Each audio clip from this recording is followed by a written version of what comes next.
Hi, good morning. Good morning, Mija.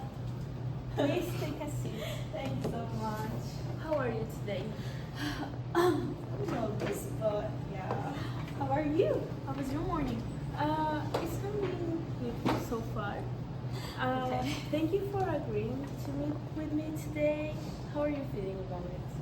Honestly, I'm really nervous, but I've been looking forward to our discussion, so yeah, I'm ready for it.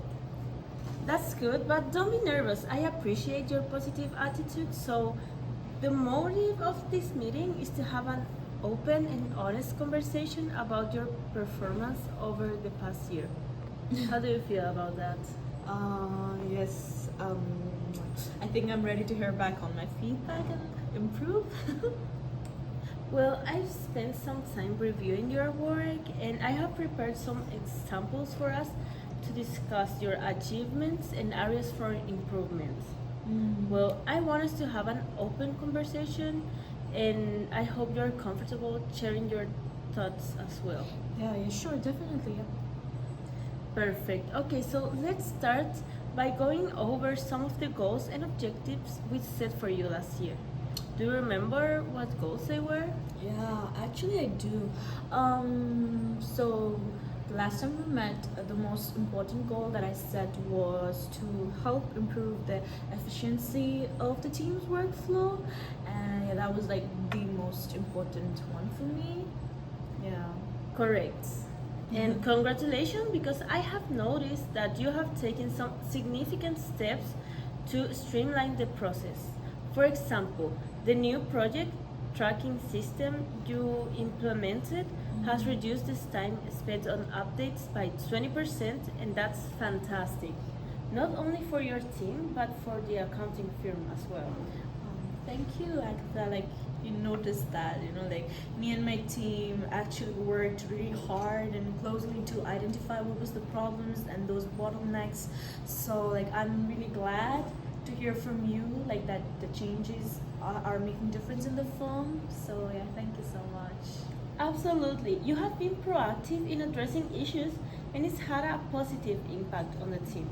However, I've also noticed that there have been some delays with meeting deadlines. Can you share what happened with that?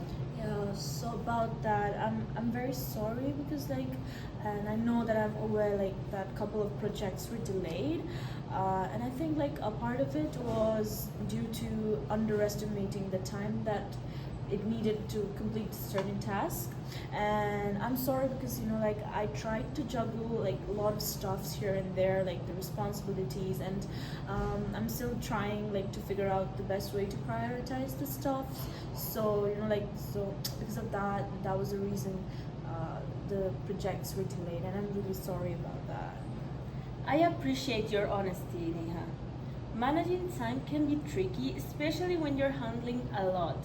But one suggestion I have is to break down those large tasks into smaller, more manageable parts and perhaps delegate more where possible.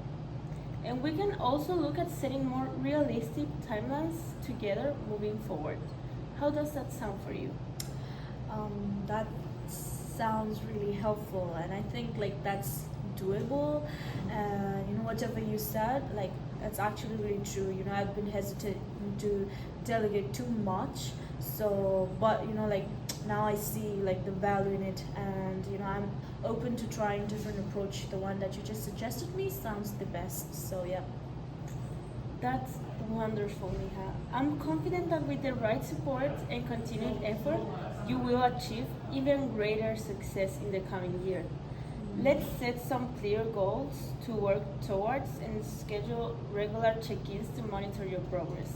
Does that work for you? It does. It sounds really good, and just to let you know, thank you so much for your support and like for motivating me.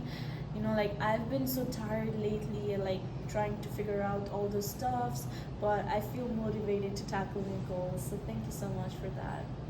Good. I'm here to support you every step of the way. Let's always keep communication open and honest so we can make sure that you have everything you need to succeed and achieve your team's goal and the company's goals. Thank you so much. You're welcome.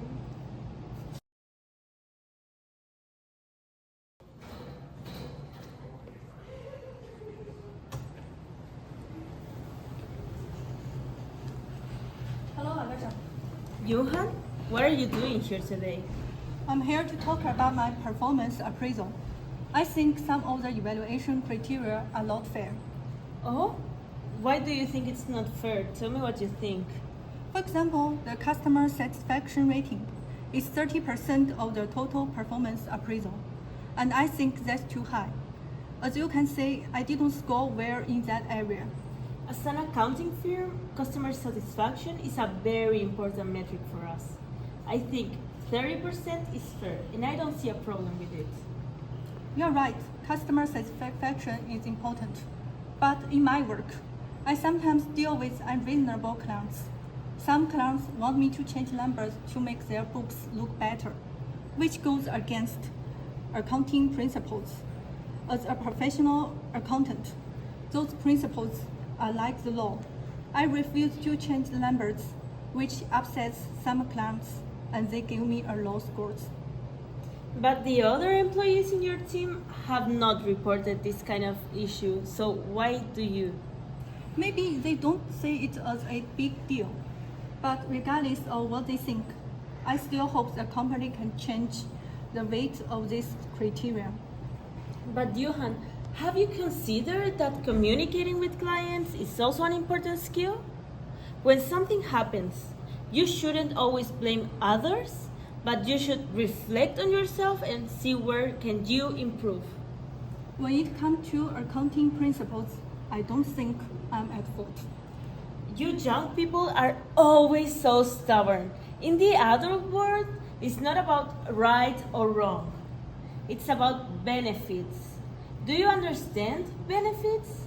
And don't think just because you've been with the company for a few years, you know everything. Don't focus only on what the company gives you, but think about what you have done for the company. Here's some advice. The more you focus on your salary, the narrower your mind has become. The more you focus on giving, the greater your perspective. Work more, do more, and your performance will naturally improve. I used to think clients were unreasonable, but now I see the unreasonable people are everywhere. Do you even understand what it means to focus on this issue, not the person? What's your attitude when you're speaking to your boss? This is my attitude. If the performance standards don't change, I'm quitting.